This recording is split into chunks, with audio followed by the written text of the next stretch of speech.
saw a question on a forum from somebody who asked and suggested that basically avoidant personality disorder is just being introverted. And when I first read that, I was like, well, obviously, you don't know much about avoidant personality disorder, but that really wasn't very generous of me, and it's clear it's somebody that's just been told about it and was trying to figure really what's going on. So I thought, maybe I should not be so quick to think something like that and to actually answer the question. And I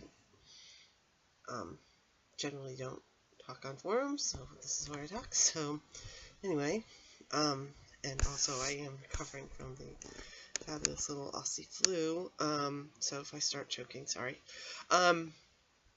Anyway, is avoidant personality disorder just introversion? Definitely not. One of the things that people do, I've seen it over and over again, I've talked about it before, is they think that whatever symptoms they have or whatever is going on, whatever quirks, things that they grew up, doing things a certain way in their family, they just think that that's all part of the diagnosis. The worst, I've told you before, I'm sure, is the person who said, oh yeah, people think of what people are sloppy, which, no, what that person was actually talking about was depressive people with depression. Yes, have it's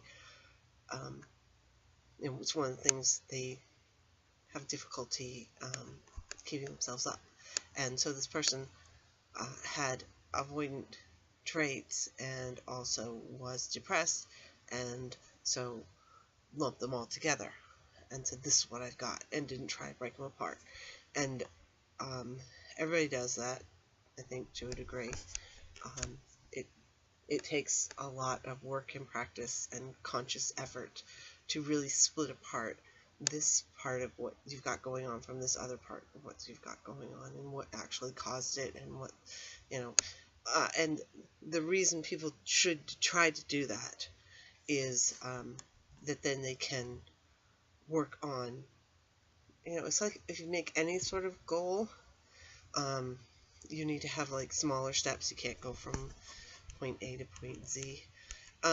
It's the same sort of thing. If you break it down and say, okay, this is depression, and then you do therapy for depression, then you might be able to get these symptoms to lessen, or you might figure a way of getting around them.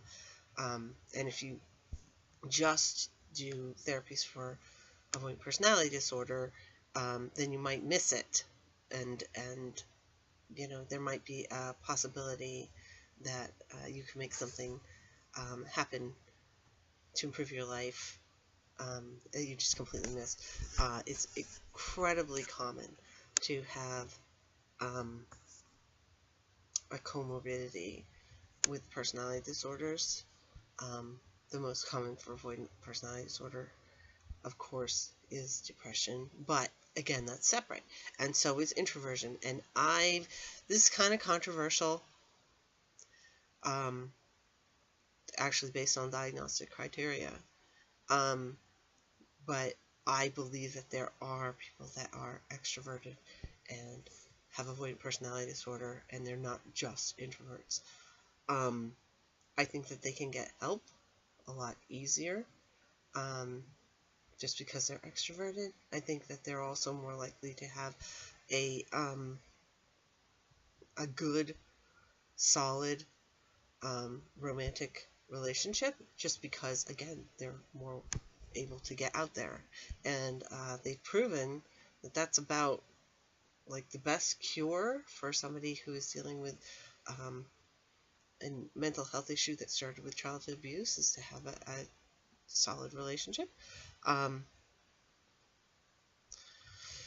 Great news for people with avoidant personality disorder, huh? But anyway, I actually think that if you are extroverted and you have avoidant personality disorder, then that's a really hard thing, and basically my heart goes out to you, because that would be horrible. It is part of the diagnostic criteria that you avoid large groups of people to a degree. I mean, for me, again, I like people. I'm avoidant. You know, people, not individual. That's awful, but it's the truth. You know, I mean, sometimes my energy will get way low, and I'll, you know, drive through, you know, an area where there's like nightclubs or something, because there's people walking the street, and I'm like, okay, I get like a little hit off of them. Now that is like the normal extroverted way of life. That's how they operate all the time. Introverts, the best sort of visual description I ever saw is in the Harry Potter movies, when the Dementors are sucking the soul out of people. That's exactly what it's like when you're an introvert and you're around people. They just feel like they're pulling the energy out of you. It's basically, you know, do you get energy from being around people, or do you get energy from being alone? And it is a continuum, a spectrum, however you want to put it. You know, it's not like extremely super black and white. I am definitely an introverted person, but every once in a while I have extroverted tendencies. And I wonder if I didn't have the background that I have, the history of emotional abuse, if I would be even more extroverted and maybe just a straight up extrovert. I wouldn't be the same person, that's for sure. But it's conceivable, and they are separate. So again, I sort of went over it really quick and didn't really highlight it. How to know if you're an introvert or an extrovert is whether you get energy from being around people and you sort of gather the energy from them, or if you get energy being by yourself away from people and it sort of comes from the self. That has nothing to do, believe it or not, with avoidant personality disorder. If you're introverted, you might avoid being around people because that's how you get your energy. But again, avoidant personality disorder, the name throws people off.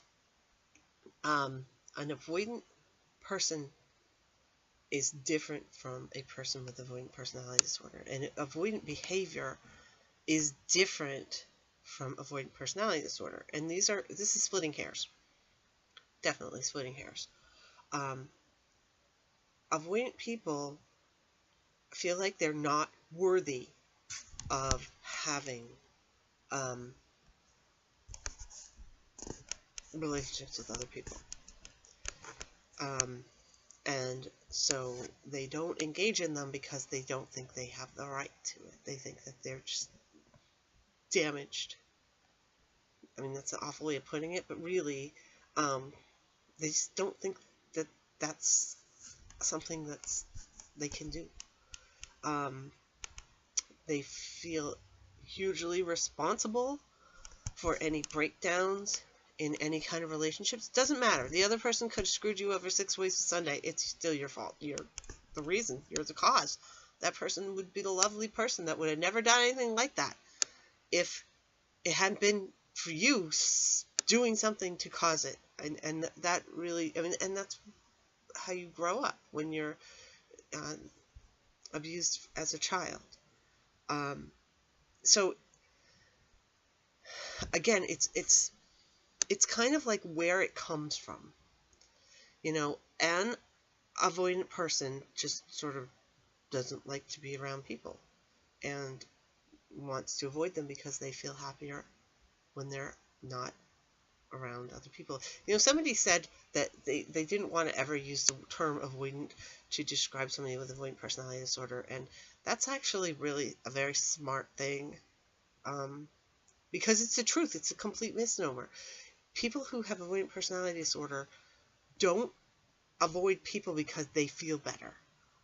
People with avoidant personality disorder want to be around people, but they don't trust them. They think they're going to be rejected. They think that they're not worthy. If somebody likes you, you don't trust that. You come up with every reason and excuse why you have driven somebody away, even if you've got a complete clear slate, no question about it. You never did anything to cause somebody to leave. You're the reason. You're going to cause it. It's going to come up out of the earth. You're going to breathe it out of your lungs. It's just going to happen. You're going to force somebody to behave like that. And you have no control over it. And that's how an avoidant person thinks.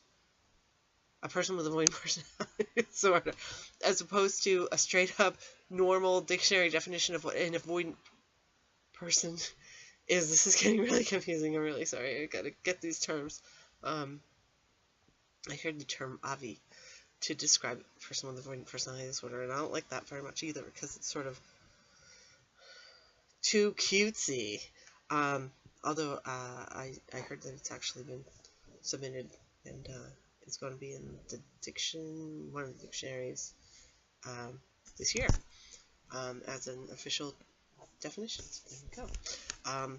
People recognizing it. I don't know. That's probably going to make some people be so terrified they're going to run and never interact with anybody again. Oh my God. They know about us. We're in the dictionary. Oh. Anyway, I'm really getting off track here. But that's the thing, is they come from completely, radically, totally different places. Introversion is how you recharge your batteries, in a nutshell. Sort of your soul, as opposed to physically, going to sleep or eating or something like that. It's how do you get your brain charged up so that you can deal with more stress? Is it by being by yourself, or is it by being around other people? And that's introversion. That is separate from avoidant personality disorder, which you avoid because of you don't trust the relationships that you will have. That you think that, even if somebody likes you, you still think, maybe they don't really like me. Maybe I'm gonna screw it up somehow. I'm not gonna be good enough, and that's why and that's why relationships are so incredibly tricky. That's why people go for the people who want you to prove that you're good enough. Because that is abusive. If you've got somebody that's like, okay, well, you have to, buy me flowers every, time that I'm down, or something like that, or something stupid, and sometimes a lot bigger, like a lot bigger. Like, I'm going to give you this unrealistic expectation. This is that you have no control over whatsoever, and you have to do it. For avoidant people, they kind of like that, because that gives them something that they can, like, judge. Like, here's my benchmark. Here's my ruler that I can judge whether I'm still doing things good enough to be worthy of being with you. Which I know that sounds wacky, because that's how avoidant people think. Avoidant personality disorder people think. And again, that has nothing to do with introversion. So they align a lot. It is not absolutely mandatory for them to align. But they are different things. And I don't know if I completely really answered that. And I don't know that it was even necessary for me to talk about it. Or if I'm repeating myself. But there it is. That's what I see as the difference between introversion and avoidant personality disorder.